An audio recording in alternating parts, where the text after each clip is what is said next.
जय हिंद साथियों, कैसे हो आप सभी। आशा करता हूं कि अच्छे होंगे, स्वस्थ होंगे। साथियों, सीटेट सिलेबस के अंतर्गत जो सब्जेक्ट सीटीपी है, आज उसके इंपोर्टेंट शब्दों का अर्थ जानेंगे। ठीक है, तो बने रहिए मेरे वीडियो के एंड तक।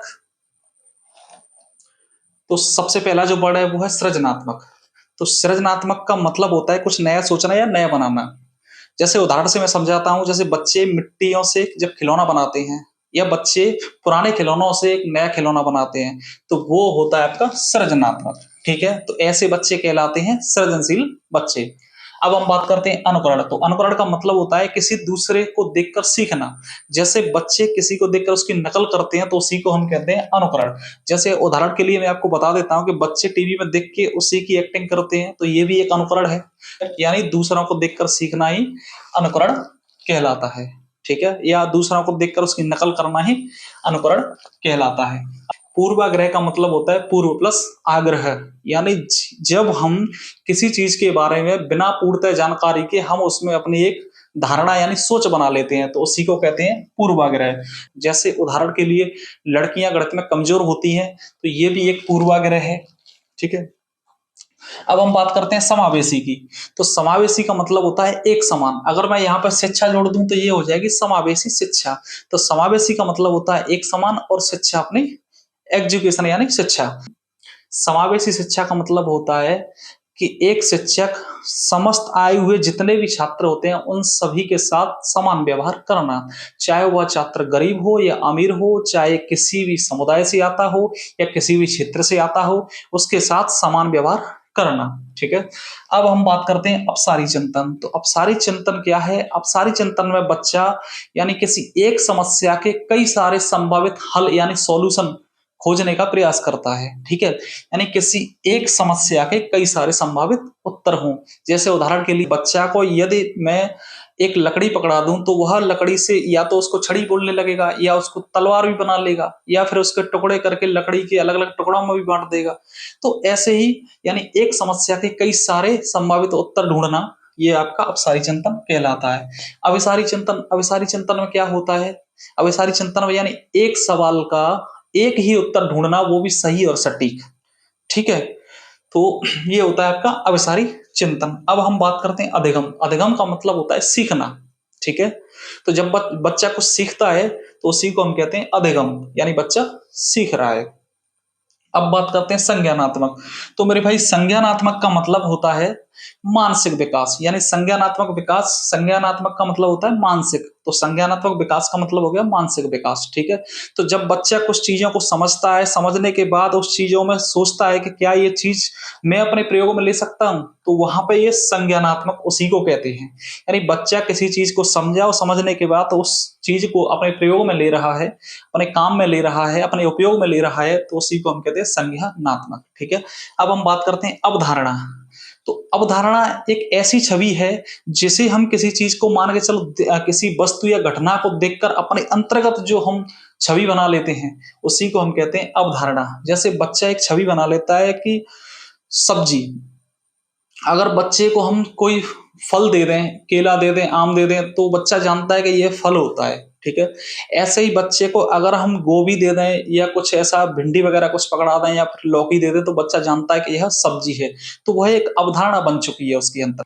इतना हो गया। ठीक है, अब हम समझते हैं संवेगात्मक। तो संवेगात्मक क्या है? एक ऐसी तीव्र प्रक्रिया है, जैसे मान के चलिए कि किसी बच्चे को हम कुछ चीज देते हैं तो बच्चा खुश हो जाता है। ठीक है, तो वह खुश होने की जो प्रक्रिया है वह संवेगात्मक के अंतर्गत आती है। जैसे बच्चे को अगर हम जोर से चिल्लाते हैं तो बच्चा रोने लगता है, तो ये भी एक संवेग है। बच्चा रोता है, बच्चा दुखी होता है, बच्चा खुश होता है, तो ये सभी संवेगात्मक के अंतर्गत आते हैं। ठीक है, अब हम बात करते हैं वंशानुगत। वंशानुगत और अनुवांशिकता। मेरे भाई, अनुवांशिकता को समझते हैं फिर वंशानुगत को समझेंगे। अनुवांशिकता का मतलब होता है हमें अपने हमारे माता पिता से जो चीजें हमें आती हैं, जो आने का गुण है वो होता है अनुवांशिकता, और क्या चीज मिली है वो होती है वंशानुगत। ठीक है, वंशानुगत का मतलब जैसे पीढ़ी दर पीढ़ी, और अनुवांशिकता का मतलब होता है जैसे अपने माता पिता से कुछ चीजें हमारे अंदर आई हैं। जैसे मान के चलिए कि मेरे पिताजी का कद लंबा होना, ठीक है, अगर मेरा भी कद लंबा है तो ये मेरा अनुवांशिकता है। ठीक है ना, जो मेरे अंदर जो गुण आ जाए, और क्या गुण आ जाए, लंबे होने का गुण, तो ये हो गया आपका वंशानुगत। ठीक है। अब हम बात करते हैं सामाजिकरण। तो सामाजिकरण वह प्रक्रिया है जिसमें बच्चा अपने समाज में रहकर समाज के नियम व्यवस्थाओं को सीखता है। यानी बच्चा समाज में रहकर समाज के कुछ चीजें हैं, समाज में देख के उन चीजों को सीख रहा है, तो अपने जो समाज में रह के जो चीजें सीखी जाती हैं उसी को कहते हैं सामाजिकरण। ठीक है। अब हम बात करते हैं समायोजन। तो समायोजन क्या होता है? समायोजन एक ऐसी व्यवस्था है जहां पे सम आयोजन यानी अपने अंतर्गत समायोजित कर लेता है। तो बच्चा जब चीजों को देखता है, समझता है, वहां के जैसे स्कूल में जाता है तो स्कूल के नियम जो रहते हैं उनमें खुद को ढालने का प्रयास करता है, बच्चा परिवेश के अनुसार अपने को ढालता है, तो उसी को हम कहते हैं समायोजन। अब बात करते हैं हम अनुबंध। अनुबंध का मतलब होता है बॉन्डिंग यानी बंध। तो जब बच्चा अपने शिक्षक के साथ एक अच्छा व्यवहार बना लेता है, यानी बच्चा किसी के साथ जब अपना एक अच्छा व्यवहार बना लेता है, तो उसी को हम कहते हैं अनुबंध। अब हम बात करते हैं अंगीकार। अब हम बात करते हैं अंगीकार। तो मेरे भाई अंगीकार क्या है? अंगीकार वह है जो समाज के नियमों को अपने अंतर्गत समाहित करता है। यानी अंगीकार का मतलब यह होता है कि समाज में जो भी नियम बने हुए हैं उन नियमों को अपने अंतर्गत उतारना, यानी अपने अंदर समाहित करना, यानी अपने अंदर ढालना। ये समझ लो, अंगीकार हुआ है जो समाज में जो बनाए गए नियमों को अपने अंदर ढालना, उसी को हम कहते हैं अंगीकार। अब हम बात करते हैं आत्मसातीकरण। तो आत्मसातीकरण का मतलब होता है कि बच्चा अपने पुराने ज्ञान से नए ज्ञान को जोड़ना। बच्चा अपने पुराने ज्ञान से नए ज्ञान को जोड़ना। जैसे हम पहले बच्चे के अंतर्गत यह धारणा होती है कि कोई चार पैरों वाला जानवर कुत्ता होता है, उसने पहले किसी ने मान के चलो उसको बता दिया जाए कि चार पैरों वाला, इसके चार पैर होते हैं तो इसको हम कुत्ता बोला जाता है, यानी डॉगी होता है। ठीक है।